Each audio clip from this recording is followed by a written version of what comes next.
sono delle regole per carità di Dio, quindi vanno rispettate, però se sono spazi che sono messi lì, sono disabilitati all'uso e avere territorio occupato per niente, allora due sono le cose: o ci costruisci qualcosa sopra o usali, sfruttali, perché lasciarli là?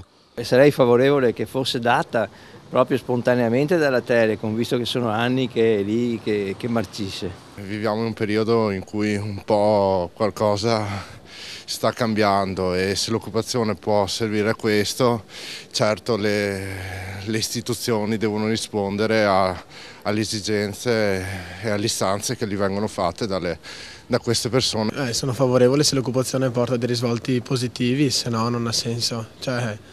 Finché i ragazzi occupano le scuole, perché magari mancano gli insegnanti, perché ci sono i soffitti che cadono e via discorrendo, allora sono pienamente d'accordo. Ma la proprietà è sua? No.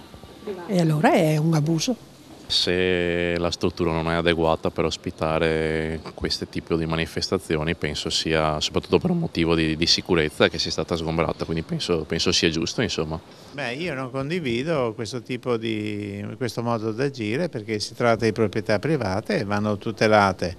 È chiaro che eventualmente le amministrazioni pubbliche potrebbero intervenire per aiutare questi ragazzi, ma sicuramente non è con gesti di violenza che si ottiene qualcosa di utile.